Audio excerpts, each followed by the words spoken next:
Structural factors. You all have rules in your organizations, correct? You have your policies and procedures.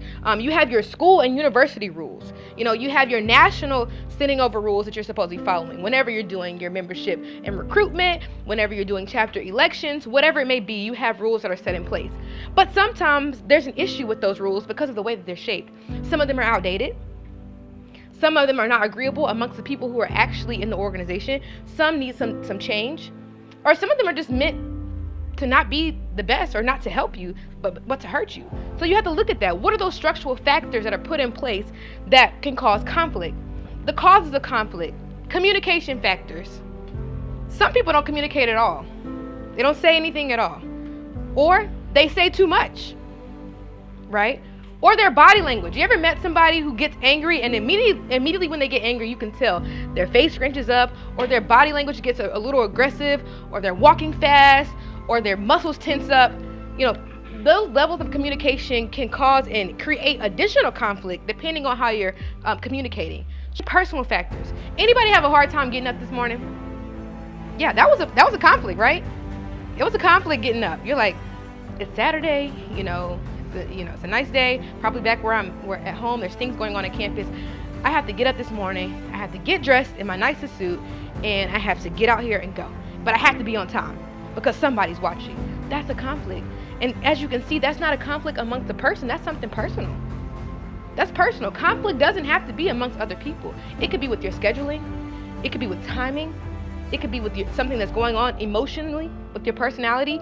It's a lot of different ways that you can have conflict. It doesn't have to be a negative thing, and it doesn't always have to be amongst people. Everybody has a story. Create a space where people can feel like they can tell their story, or they can be who they are. Your authentic self is your best self. My name is Logan, coming from Lincoln University of Missouri in Jefferson City, Missouri, and I am a member of the Xi Beta chapter of Zeta Phi Beta Sorority Incorporated. And this lead firm was amazing and comforting and just very informative. Before walking in the door, I was honestly very scared because I knew I needed the session and I needed the information. I just wasn't sure how I was going to take it. And then Taylor she made us very comfortable. She was not picking on people, but she was letting people speak. It was very transparent. It was very real. It didn't matter where you came from, what org you were in. You were learning and you're able to apply it wherever, however. And it was just, honestly life-changing within our chapter. I'm very excited to take this back to my chapter and really move some things around and do better. Hey everyone, my name is Kirsten Sheffield. I am the Southern Regional Representative for Delta Sigma Theta Sorority Incorporated. I attended the conflict resolution workshop with Taylor McCain today. It was very interactive, very fun. We did a lot of group activities where we talked about conflict resolution within our chapters.